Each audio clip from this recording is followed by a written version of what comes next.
City's best rock, C98 Twisted Sister, wrapping up that giant rock block with You Can't Stop Rock and Roll. On the rock line, I have Eddie Ojeda from Twisted Sister. How are ya? Good, man. How you doing? I am doing well. Eddie, Twisted Sister is celebrating the 25th anniversary of Stay Hungry. You guys have given it a makeover. Let's talk about it. Yes, well, it's a double CD, and basically it's the re-release of Stay Hungry in its entirety, but remixed, remastered actually, not remixed.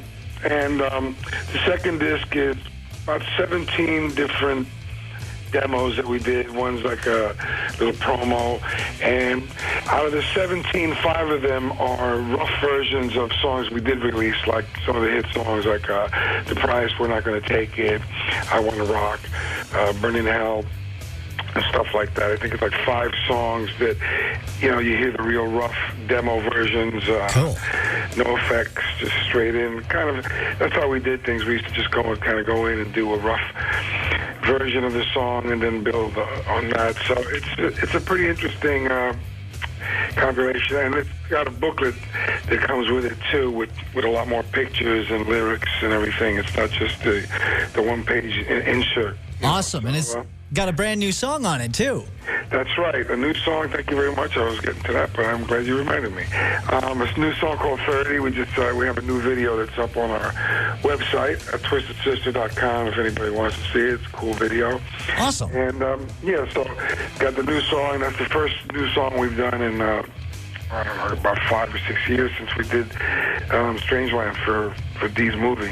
Nice. Now, We're Not Gonna Take It has just hit gold digital by the Recording Industry Association of America for over 500,000 downloads. When you guys originally released that song, did you ever think it was going to be as big as it became? No, because you know, you just kind of hope for the best, and you never think it's going to become like this big rock anthem, you know. But you know, that's what you hope for. Sure. And it's a great thing. It's one of those things. It's always great to hear. You know, you walk into a stadium or someplace like that. Yeah, the Yankees were using it for a while. Nice. And I remember being at Yankee Stadium. I wasn't even expecting it. All of a sudden, they're like, they're winning the game, and they play We're Not Going to Take It. And they used it quite a lot. And it's become, that particular song has become a big anthem in stadiums, kind of like We Will Rock You and Put Me in Coach, and it's in like the top 10. Awesome. Yeah, so it's pretty cool. It's one of my favorite songs of all time, without a doubt. Now, one of the things that you guys do that also is kind of different than some other bands do is Christmas shows. Do you have another one planned this year? Yes, we do. And in fact, me and JJ went to the Beacon Theater last week to check it out. It's an awesome theater. I don't know if you've ever been to the Beacon in New York. No, I'd love to go. Yeah, that's where the Rolling Stones did their latest movie with Scorsese. Yeah. The Shine a Light. Yeah, it's a great it's a great venue. I mean, it's like a classic old theater, and it's still there. And I think it's at this point it's historical. I don't think they're ever going to do anything with it, as far as, you know, turn it into a Cineplex or something. Oh, crazy! Horrible thing like that. You know? Yeah. So I hear that this year you'll be the last year for wearing the makeup and the costumes. What made you guys decide to drop the makeup? Well, it's kind of like, I mean, it's funny because, you know, 25 years ago 30 years ago when we wore makeup, and we're still wearing makeup, you know, people said we look like old drag queens, but the funny thing is, we still look like old drag queens, so, you know, like 25 years didn't make that much of a difference. That's the good side of the makeup. Now, are you guys going to donate the costumes to the Smithsonian? That was one thing I heard. I don't know if they'll take them, you know. They're pretty funky at this point, you know. Give them to the Hard Rock. They got to deodorize them or something.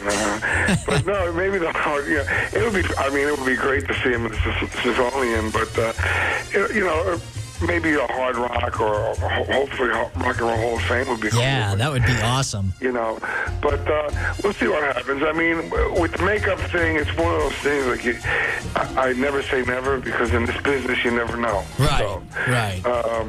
But that's the plan, and it's kind of cool because even our last video we did, you know, basically in rock and roll street clothes, you know, like the black jeans and the leather vest and that whole look, and which is basically the way we walk around, you know. So in that video, and it's funny because people see the video and they don't even notice that we're not wearing makeup or costumes. Nice. So it's you know, it's a transition, but I think it'll be something that's smooth and cool. Cool. Now, what is the biggest Spinal Tap moment you've experienced while being in Twisted Sister?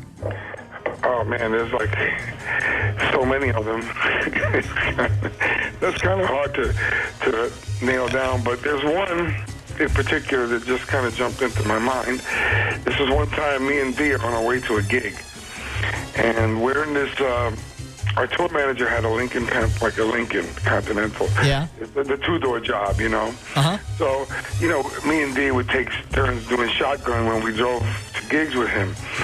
So we were playing a club. This is back, you know, when we were still doing clubs in the tri-state area. Yeah. We weren't, you know, signed yet. So we're in.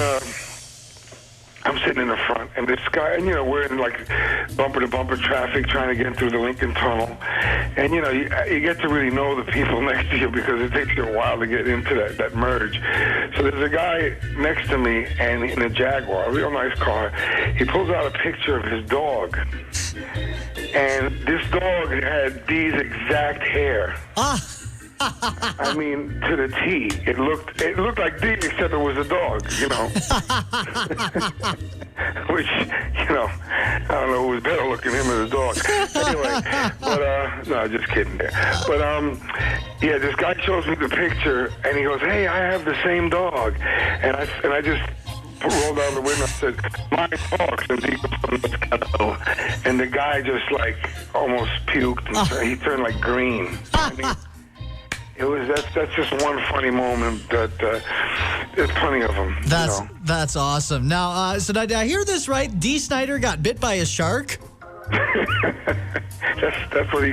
That's his story, and he's sticking to it. That's what, you know, his press release said, but and what he emailed us. But he actually fell, and it was like a dumb thing. He was, you know, he got a boat, and he was trying to get it out.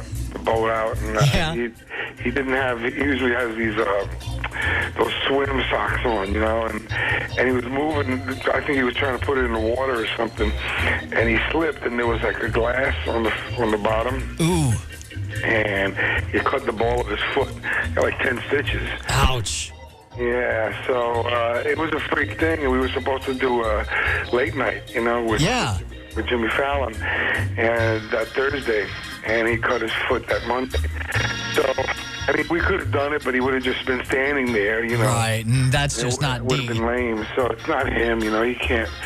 He would have probably ended up bleeding all over the place because once the music starts, he probably would have started jumping around, and it wouldn't have been good. I hear you. So it's your birthday. You're throwing a concert. You can have 3 bands play your party, live or dead. Who's playing your party? Definitely AC/DC. Awesome. Jeff Beck. Cool. And probably, well, the Beatles. Oh, man, that would be an outstanding show. Now, I got to ask, you know, with the new song, it makes me wonder, any plans for Twisted Sister to pull out a new studio album? We'll see what happens. I mean, me and Dee have written like 6 or 7, about 6 new songs that we have, you know, just me and him, rough versions that me and him put down on tape, arrangements.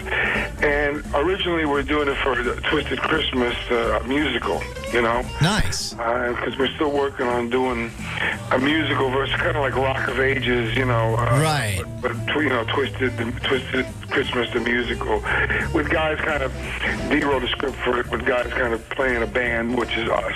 Nice. With names that are very similar to us, and, you know, it's funny, and so we wrote some stuff for that. So who knows? I mean, it may turn up as a studio album. Like I said, I never say never, Right. And we have songs in the can that are kind of ready to go.